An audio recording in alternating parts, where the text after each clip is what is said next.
Sejam bem-vindos a mais um quadro de perguntas e respostas. O meu nome é Maicon e hoje eu vou trazer para vocês um assunto controverso, interessante, delicado, depende só do seu ponto de vista. Vamos falar sobre hentai. Isso mesmo, hentai. Hentai é uma palavra japonesa que significa atitude estranha. Basicamente é o que significa hentai.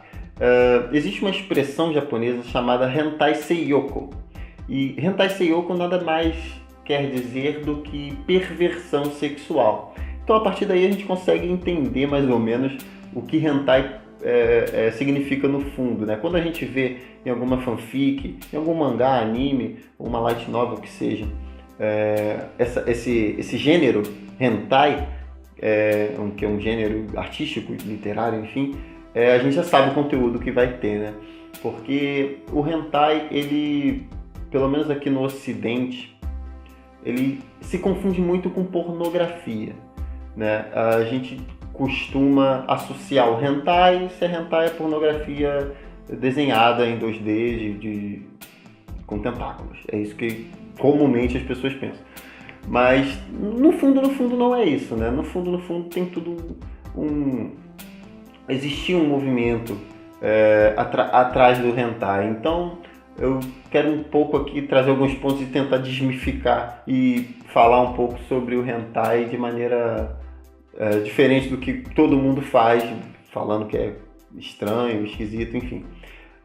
O hentai ele teve origem, falando agora um pouquinho sobre a origem do hentai, lá por volta de 1603, lá no período Edo, no Japão, existia uma arte, uma espécie de gravura bastante tradicional, que era chamada ukiyo-e. Ukiyo-e, não sei se eu estou pronunciando corretamente, mas era mais ou menos isso. E tratava sobre diversos temas. Essa gravura era bem tradicional mesmo e tratava sobre várias coisas, dentre essas coisas, sexo e nudez, né? Eles falavam retratavam o nu, retratavam o sexo, e usavam inclusive isso para presentear os recém-casados, por exemplo, com essas gravuras, como se fosse o Kama Sutra ou orientação sexual, algo do tipo. Até auxiliação na masturbação também acontecia através dessas gravuras. Então, com o passar do tempo, aí foi a origem do hentai, mas com o passar do tempo, lá na Era Meiji, com a restauração da Era Meiji, que acontece com a queda do governo Tokugawa, lá para 1800 e pouco, existe uma lei que proíbe a retratação dos pelos pubianos e do pênis, do órgão masculino. Então, eles proíbem essa divulgação, essa arte do nu e do sexo lá no Oriente, através dessa lei, desse costume, porque eles estavam se abrindo à cultura do Oriente, do Ocidente, aliás, né? Então estava sendo muito afetado por causa dos nossos conceitos morais. Enquanto que nós do Ocidente costumamos associar o hentai à mera pornografia, o Oriente não era assim até a restauração da Era Meiji, que foi quando começou a entrar muita influência do Ocidente no Oriente. Então, até 1800 e pouco tinha uma lei que proibia isso, e foi aí que um camarada chamado Toshio Maeda, ele começa a usar tentáculos para fazer as suas representações sexuais, né? E isso acabou se tornando bastante popular e virou uma característica do hentai. É por isso que a gente vê muitos e inúmeros hentais usando tentáculos usando tentáculos como aspecto sexual, porque havia uma proibição, eles não podiam se expressar artisticamente. Então a maneira que os artistas da época conseguiam se organizar para colocar para fora a sua arte era através dessas peculiaridades, né? Digamos assim. Então tinha muito tentáculo, muita coisa esquisita. Até hoje, inclusive, essa é uma característica muito marcante nos hentais. E a falta dos pelos pubianos também é uma característica muito marcante, porque havia essa proibição e até hoje a maioria dos hentais eles não retratam os pelos púbios de ninguém, né? Porque virou uma característica muito forte. E pela falta dos pelos pubianos, você associa aquela personagem, aquela idealização, aquela pessoa a uma pessoa muito jovem. Então aí a gente começa a entender um pouco mais o raciocínio dos hentais e da cultura japonesa em volta disso, né? Então, enfim, o que eu quero dizer é que a gente tem muito essa cultura, esse preconceito de associar o hentai à pornografia e fim de papo, e acabou. Né? Enquanto que, na verdade, não é exatamente assim. Não foi assim que ele surgiu, não foi assim que ele se expressava artisticamente. Eu sei que eu não sou nenhum especialista e muito menos vou sanar a dúvida de todo mundo falando aqui com a câmera do meu celular, mas eu acredito que o hentai ele tinha muitas críticas sociais, tinha um movimento muito forte atrás das artes que eram produzidas, né? Tem uma origem bastante antiga, que data lá de 1600 e pouco. Então, assim, o hentai, ele, hoje em dia, ele é bem diferente do que ele um dia já foi, né? Devido a diversas mudanças e transformações, ele acabou se mutando para o que a gente tem hoje, porque, principalmente nos Estados Unidos, eles tratam o hentai como categoria de histórias mais 18, entendeu? É apenas um gênero nas histórias. Então, se tem sexo, se tem cena muito pesada, é hentai e fim de papo. No Japão, eles não têm muito disso, porque o hentai, ele é mais uma subcategoria, ele tem um significado diferente, um pouco diferente. Né? Como eu disse, ele significa perversão sexual, o hentai seiyoko. E hentai em si significa atitude estranha. Então, quando o mangá, o anime, ou a light novel, não sei, mas quando o produto ele tem umas características muito esquisitas e estão dentro de uma plataforma, de um contexto um pouco mais pesado, ele é categorizado como hentai. Né? Porque lá no Japão, comumente, eles chamam as obras mais 18 de ero, né? De erótica, simplesmente. E quando há um tentáculo, por exemplo, quando aparece um tentáculo, eles falam que é um ero hentai, entendeu? Então, aqui não, aqui a gente não tem muitas essas categorias, né? Aqui é hentai e fica por isso mesmo.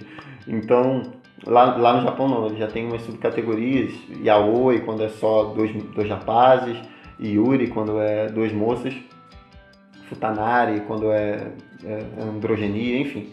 Tem bastante desses fetiches, eles têm um bocado de fetiche japonês. O japonês é esquisito para ter fetiche, mas tudo bem.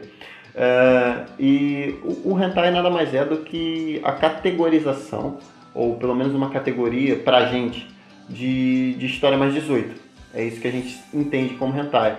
E eu não consumo muito hentai, eu tenho até uma história engraçada que eu posso contar pra vocês, que recentemente, ano passado, eu fui na banca de jornal comprar os mangás de sempre que eu compro, cumprimentei o jornaleiro, peguei os mangás e vi que tinha um mangás em promoção, daqueles onde eles colocam 2 mangás por R$10, 2 mangás por R$10 e embrulham e vendem. Então eu vi, tô inclusive com eles aqui, esse mangá chamado Nightmare Maker. Eu peguei, tinham 6 volumes ao todo, eram 3 pacotinhos com 2 volumes cada R$10. Eu peguei os 3, falei, vou levar, tá, ver tudo completo aqui, e depois eu dou uma lida, né? Eu vou ficar com um mangá sobressalente lá para mim ler. Para eu ler, melhor dizendo. Então, eu comprei o Nightmare Makers e eu tive uma surpresa, porque quando eu comprei, eu, sem maldade nenhuma, não dei uma olhada a fundo no conteúdo, até porque estava lacrado, né? Eles vêm todo embrulhado. E aqui está dizendo que é conteúdo erótico, não recomendado para menores de 18 anos. Então você vê que o mangá é um mangá erótico, como eles denominam lá, e por ter um conteúdo um pouco mais bizarro, é bem hentai, digamos assim. A história é boba, é um rapaz de ensino médio que criou uma máquina onde as pessoas conseguem controlar os próprios sonhos. Até onde eu li 2 volumes, porque eu já tinha aberto os outros Os outros estão lacrados ainda, porque eu não tive coragem de abrir. Mas até onde eu li, em primeiro lugar ele começa a tentar fantasiar as coisas e ficar com as pessoas, ficar com uma determinada garota que ele queria nos próprios sonhos. Só que não está dando certo. Com todo mundo, a máquina que ele inventou funciona, as pessoas sonham os sonhos eróticos e loucos que elas podem ter e enfim, elas conseguem ter os desejos delas realizados. Mas o próprio inventor da máquina, o rapaz, ele não consegue de jeito nenhum. Ele tem pesadelos, o sonho estraga no meio quando ele tenta usar a máquina. Eu achei uma história bem boba, não gostei. Só que aí, bom, eu comprei, preciso ler.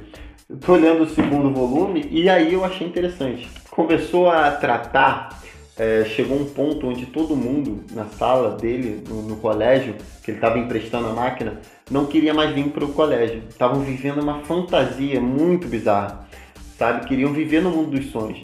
E em determinado ponto eles começaram a confundir a realidade da fantasia, dos sonhos, entendeu? Então chega um determinado momento em que determinado personagem aborda a menina que ele gostava e não dava bola para ele e começa a achar que está dentro do próprio sonho e tenta pegar a garota à força.